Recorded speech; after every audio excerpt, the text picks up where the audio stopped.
मेरे चैनल में आपका स्वागत है।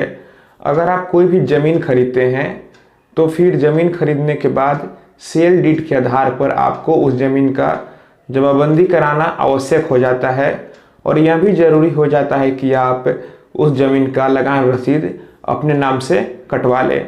तो दोस्तों, आज की इस वीडियो में मैं आपको यही सब कराने का प्रक्रिया बताऊंगा और यह भी बताऊंगा कि मोटेशन कराने के लिए आपको किन किन डॉक्यूमेंट की ज़रूरत पड़ेगी। तो दोस्तों, इसे जानने के लिए आप इस वीडियो को शुरू से अंत तक ज़रूर देखें और अगर आप मेरे चैनल पर नए हैं तो चैनल को सब्सक्राइब कर बेल आइकन को भी प्रेस कर लीजिए, ताकि मैं जब भी कोई ऐसी इंटरेस्टिंग वीडियो इस चैनल पर अपलोड करूं तो आपको उस वीडियो की नोटिफिकेशन मिल सके। दोस्तों, अगर ज़मीन खरीदने के बाद आप सेल डीड के आधार पर ज़मीन का जमाबंदी अपने नाम नहीं कराते हैं और लगान रसीद नहीं कटवाते हैं तो हो सकता है आपका एरिया का जो दबंग और बेईमान व्यक्ति होगा वह आपके ज़मीन पर धावा बोल देगा और अपना अधिकार बताने लगेगा।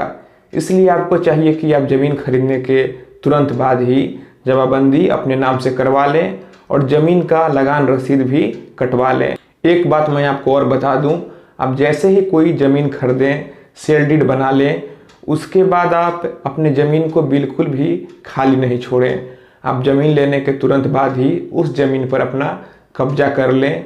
ऐसे ही ज़मीन लेकर उसे खाली छोड़ना आपके लिए कल को मुसीबत बन सकता है। इसलिए ज़मीन लेने के तुरंत बाद ही आपका उस ज़मीन पर कब्जा होना भी आवश्यक है। अब आइए मैं आप लोगों को बताता हूँ कि ज़मीन का मोटेशन अपने नाम से करवाने के लिए आपको किन किन डॉक्यूमेंट की ज़रूरत पड़ेगी। सबसे पहले आपको सेल डीड की कॉपी और फिर जिस व्यक्ति से आप ज़मीन खरीद रहे हैं उससे आपको कोई ऐसा डॉक्यूमेंट लेना होगा जो कि यह साबित करता हो कि उसको उस ज़मीन किस प्रकार से मिला हुआ है। जैसे कि अगर वसीयत के द्वारा मिला हुआ है तो वसीयत का कॉपी, या फिर अगर वंशावली के माध्यम से मिला है तो वंशावली की कॉपी, या फिर पंचनामा बंटवारा के माध्यम से उसे संपत्ति मिला है तो पंचनामे के बंटवारे की कॉपी, और फिर आधार कार्ड। इतने सारे डॉक्यूमेंट के माध्यम से आप ज़मीन का मोटेशन अपने नाम से करवा सकते हैं। आपको ज़मीन खरीदने के 90 दिनों के अंदर ही ज़मीन का मोटेशन अपने नाम से करवा लेना चाहिए।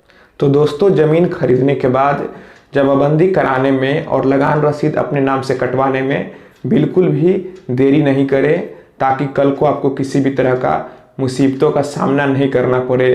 क्योंकि हमारे समाज में बेईमान और दबंग व्यक्ति की कमी नहीं है। बहुत लोगों का यह पेशा बन चुका है कि वह दूसरे के ज़मीन में अपना हक बताने लगता है।